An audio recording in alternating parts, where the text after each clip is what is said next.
Metro ticket ದರ ಏರಿಕೆಯ ಭವಿಷ್ಯ ಇಂದೇ ನಿರ್ಧಾರವಾಗುತ್ತಾ? ಸದ್ಯಕ್ಕೆ ತಾತ್ಕಾಲಿಕವಾಗಿ ದರ ಏರಿಕೆಯನ್ನ ಸ್ಥಗಿತಗೊಳಿಸಲಾಗಿದೆ ಮುಂದಿನ ಆದೇಶದವರೆಗೆ. ಆದರೆ ಮತ್ತೆ ಇದರ ಭವಿಷ್ಯವನ್ನ ನಿರ್ಧರಿಸುವ ನಿಟ್ಟಿನಲ್ಲಿ ಇವತ್ತು ಬಿಎಂಆರ್ಸಿಎಲ್ ಮಂಡಳಿ ಸಭೆ ನಡೆಯುತ್ತೆ. 5% ದರ ಏರಿಸಬೇಕಾ ಅಥವಾ ಬೇಡವಾ ಅನ್ನೋದರ ಕುರಿತು ನಿರ್ಧಾರವಾಗಲಿದೆ. ಮತ್ತೊಂದು ದರ ನಿಗದಿ ಸಮಿತಿ ರಚನೆ ಮಾಡುವ ಬಗ್ಗೆ ಚರ್ಚಿಸುತ್ತಾರೆ. ದರ ನಿಗದಿ ಸಮಿತಿಯ ಶಿಫಾರಸು ಇಲ್ಲದೆ ದರ ಏರಿಕೆ ಅಥವಾ ದರ ಇಳಿಕೆ ಮಾಡಲು ಅವಕಾಶ ಇಲ್ಲ. ಹಾಲಿ ಸಮಿತಿ ಶಿಫಾರಸ್ಸಿನಂತೆ 5% ದರ ಏರಿಕೆ ಮಾಡಬೇಕು, ಇಲ್ಲದಿದ್ದರೆ ಮತ್ತೊಂದು ಸಮಿತಿಯನ್ನ ರಚನೆ ಮಾಡಬೇಕು. ಹೊಸ ಸಮಿತಿ ಶಿಫಾರಸು ನೀಡೋವರೆಗೂ ಕೂಡ ದರ ಏರಿಕೆ ಆಗೋದಿಲ್ಲ. TV9ಗೆ ಬಿಎಂಆರ್ಸಿಎಲ್ ಉನ್ನತ ಅಧಿಕಾರಿಗಳಿಂದ ಮಾಹಿತಿ ಲಭ್ಯವಾಗಿದೆ. ಸದ್ಯಕ್ಕೆ ಇವತ್ತಿನಿಂದ ಜಾರಿಯಾಗಬೇಕಿತ್ತು ದರ ಏರಿಕೆ 5%, ಆದರೆ ತಾತ್ಕಾಲಿಕವಾಗಿ ಸ್ಥಗಿತ ಮಾಡಲಾಗಿದೆ. ನೆಕ್ಸ್ಟ್ ಯಾವ ರೀತಿಯ ಹೆಜ್ಜೆಯನ್ನು ಇರಿಸಬೇಕು ಅನ್ನೋದರ ಕುರಿತು ಸಭೆಯಲ್ಲಿ ಇವತ್ತು ನಿರ್ಧರಿಸಲಾಗುತ್ತೆ. ಈ ಕುರಿತು ಮತ್ತಷ್ಟು ಮಾಹಿತಿಯನ್ನ ನೀಡೋದಕ್ಕೆ ನಮ್ಮ ಪ್ರತಿನಿಧಿ ಕಿರಣ್ ಸೂರ್ಯ ಇದೀಗ ನೇರ ಸಂಪರ್ಕದಲ್ಲಿದ್ದಾರೆ. ಕಿರಣ್, ಇವತ್ತು ಏನಾಗುತ್ತೆ ಅಂತ ಹೇಳಿ ಬಿಎಂಆರ್ಸಿಎಲ್ ಸಭೆಯಲ್ಲಿ ದರ ಏರಿಕೆಯ ಬಗ್ಗೆ ಒಂದು ನಿರ್ಧಾರಕ್ಕೆ ಬರ್ತಾರಾ ಅಥವಾ ಯಾವ ರೀತಿ ಪ್ಲಾನಿಂಗ್ಸ್ ನಡೀತಿದೆ?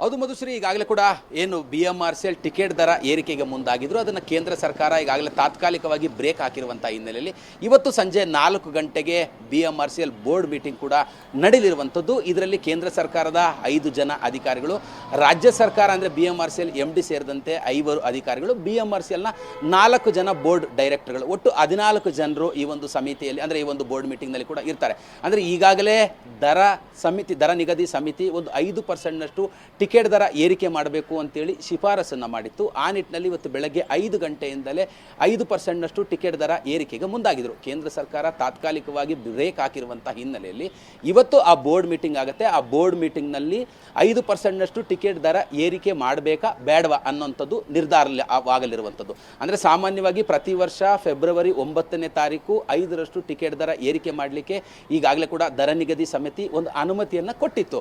ಈ ಹಿನ್ನೆಲೆಯಲ್ಲಿ ಪ್ರತಿ ವರ್ಷವೂ ಕೂಡ ಫೆಬ್ರವರಿ 9ನೇ ತಾರೀಕು 5%ನಷ್ಟು ಟಿಕೆಟ್ ದರ ಏರಿಕೆ ಮಾಡಲಿಕ್ಕೆ ಒಂದು ತೀರ್ಮಾನವನ್ನು ಮಾಡಲಾಗಿತ್ತು. ಆದರೆ ಕೇಂದ್ರ ಸರ್ಕಾರ ಇವತ್ತು ತಾತ್ಕಾಲಿಕವಾಗಿ ಬ್ರೇಕ್ ಹಾಕಿರುವಂಥ ಹಿನ್ನೆಲೆಯಲ್ಲಿ ಈ ಒಂದು ಬೋರ್ಡ್ ಮೀಟಿಂಗ್ ಕೂಡ ನಡೆಯಲಿರುವಂಥದ್ದು. ಈ ಬೋರ್ಡ್ ಮೀಟಿಂಗ್ನಲ್ಲಿ ದರ ಏರಿಕೆ ಮಾಡಬೇಕಾ ಮಾಡಬಾರ್ದಾ ಅನ್ನೋಂತಂದರೆ, ಸಾಮಾನ್ಯವಾಗಿ ಈ ವರ್ಷ ಏನಾದರೂ ಫೆಬ್ರವರಿ 9ನೇ ತಾರೀಕು ಅಂದರೆ ಇವತ್ತು ಅಥವಾ ಈ ವಾರದಲ್ಲಿ ಏನಾದರೂ ಏರಿಕೆ ಆಗಲಿಲ್ಲ ಅಂದರೆ ಮತ್ತೆ ಬರೋ ವರ್ಷ ಫೆಬ್ರವರಿ 9ನೇ ತಾರೀಕು 10%ನಷ್ಟು ದರ ಏರಿಕೆ ಮಾಡಬೇಕಾಗತ್ತೆ.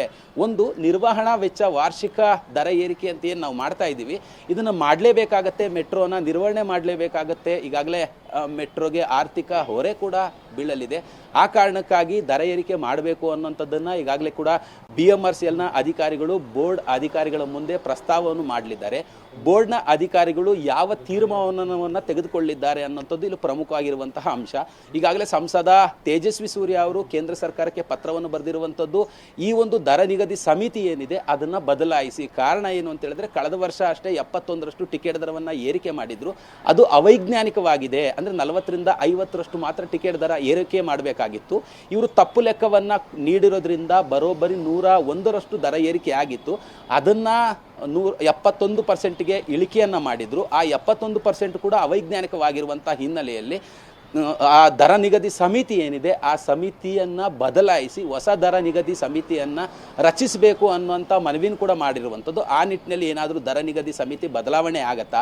ಬದಲಾವಣೆ ಆದರೆ ಆ ದರ ನಿಗದಿ ಸಮಿತಿ ಪ್ರತಿ ವರ್ಷ ಈಗ ಹಿಂದೆ ಇರುವಂತಹ ದರ ನಿಗದಿ ಸಮಿತಿ 5%ನಷ್ಟು ದರ ಏರಿಕೆಗೆ ಶಿಫಾರಸು ಮಾಡಿತ್ತು ಮತ್ತು 5%ನಷ್ಟು ಟಿಕೆಟ್ ದರ ಏರಿಕೆ ಮಾಡಲಿಕ್ಕೆ ಒಂದು ಅನುಮತಿಯನ್ನು ಕೊಟ್ಟಿತ್ತು.